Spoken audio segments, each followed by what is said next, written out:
Welcome to Career Plug. Hi, thanks for joining me. If you have not, please consider liking and subscribing to my channel as we look to provide valuable content around career exploration. Today, I wanted to discuss another position in the entertainment industry. If you haven't checked out my video regarding becoming a talent agent, please do so. I also have a video with regards to talent agents versus talent managers. Check that one out as well. It will provide the differences between the two and if you need one or the other. But today I wanted to dive into a position that I know 90% of the people outside of Los Angeles and New York have probably not heard of. A creative executive, CE for short, is essentially, and let me read the official definition of a creative executive, someone who oversees and manages the creative aspects of film, television, or other entertainment projects within a production company, studio, or network.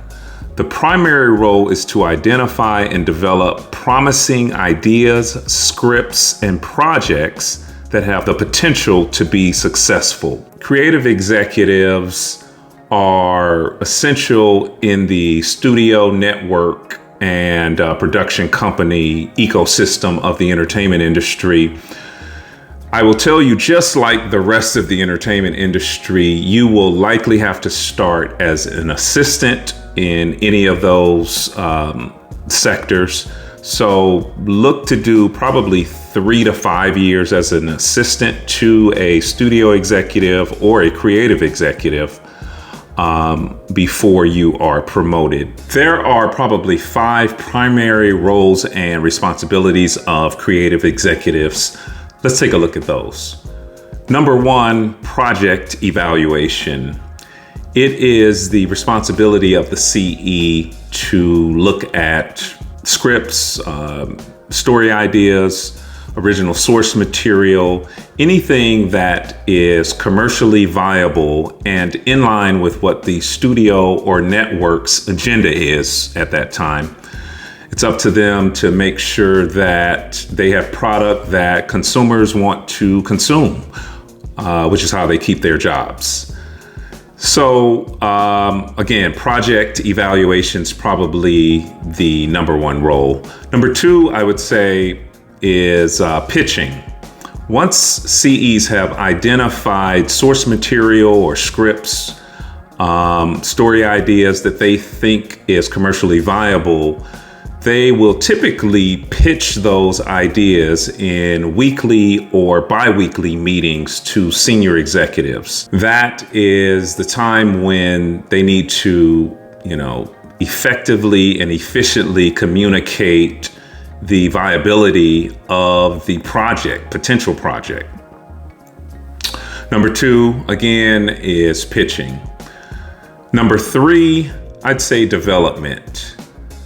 The CE's largest role is the development aspect. Once they have selected a project, greenlit, and say it's a go, it is up to that CE to essentially oversee that project from start to finish. They will meet with the writers, directors, the producers, and make sure that the vision for the project stays in line with the concept, and more so make sure that the right team is involved with it.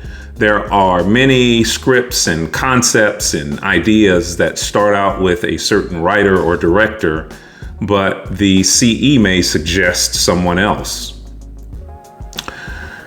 The 4th role, I would say, in relation to the 3rd, is CEs operate as a talent scout.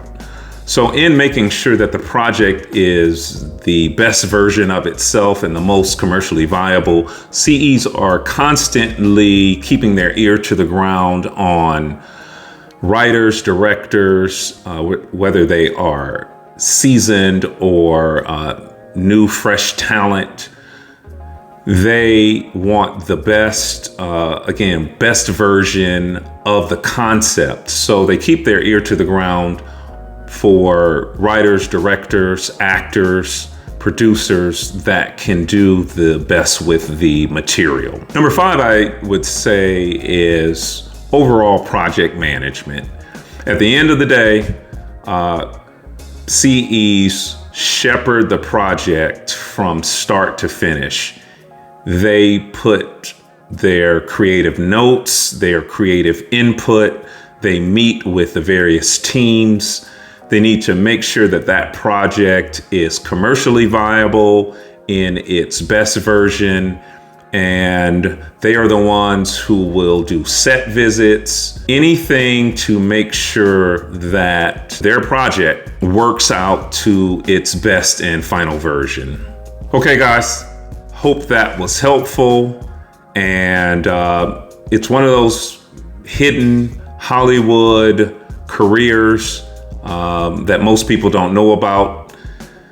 Again, please like and subscribe to my channel. I will keep the content coming. And on 3, let's do it. 1, 2, 3, later.